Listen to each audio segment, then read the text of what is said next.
नमस्कार, मैं हूं मीनू मंगल, वास्तु एक्सपर्ट।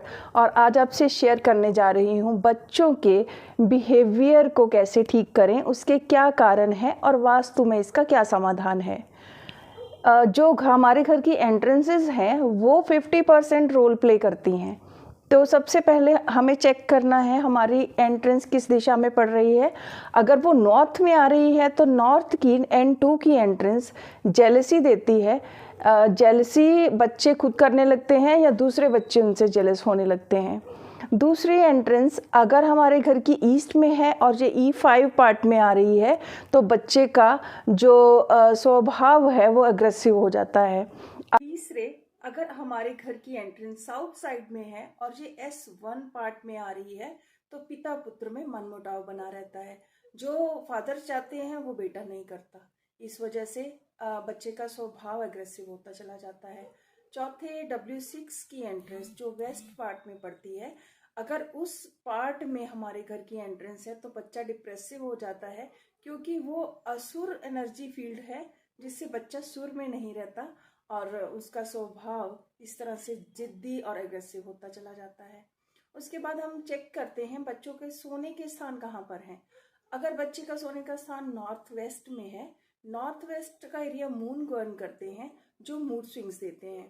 तो अगर नॉर्थ वेस्ट में है तो बच्चे को यहाँ से हटा लेना चाहिए, उसका सोने का स्थान किसी और दिशा में लगाना चाहिए। अगर बच्चे का सोने का स्थान ईस्ट ऑफ साउथ ईस्ट में है तो वो इतनी एंजाइटी उसको होगी कि वो चिड़चिड़ा होता चला जाएगा। अगर बच्चे का सोने का स्थान साउथ ईस्ट में है और बच्चा फायरी नेचर का है तो फायर और बढ़ जाएगी, गुस्सा उसका और बढ़ जाएगा। तो बच्चे को साउथ साउथ ईस्ट में शिफ्ट कर सकते हैं या साउथ में शिफ्ट कर सकते हैं। अगर आप चाहते हैं बच्चा खुश रहे तो उसका खेलने का स्थान ईस्ट ऑफ नॉर्थ ईस्ट में बनाइए और पढ़ने का स्थान वेस्ट ऑफ साउथ वेस्ट पे बनाइए। इसके अलावा अगर बच्चा साउथ साउथ वेस्ट में सो रहा है तो वो बिल्कुल सुस्त होता चला जाएगा। वेस्ट नॉर्थ वेस्ट में सो रहा है तो वो डिप्रेसिव मोड में चला जाएगा। तो हमें बच्चे के सोने के स्थान को पॉजिटिव दिशाओं में लेके आना चाहिए जिससे बच्चे फ्रेश फील कर सकें। और अगर हम बात करें एंट्रेंसेस की, तो अगर नॉर्थ की एंट्रेंस है तो हम उसको नीले रंग की पट्टी से या एल्युमिनियम की पत्ती से ट्रीट कर सकते हैं। अगर ईस्ट की है तो ग्रीन पत्ती से ट्रीट कर सकते हैं। अगर साउथ की है तो रेड से, और अगर वेस्ट की है तो हम उसको वाइट पत्ती से ट्रीट कर सकते हैं। तो इतने में ही आप देखेंगे जगह चेंज करने से और एंट्रेंसेस को ट्रीट करने से हमारे बच्चे के स्वभाव में फर्क आना शुरू हो जाता है। इसके अलावा नॉर्थ ईस्ट और साउथ वेस्ट, ये दो बहुत ही महत्वपूर्ण दिशाएं हैं जो रोल प्ले करती हैं। नॉर्थ ईस्ट क्लैरिटी और विजन की दिशा है।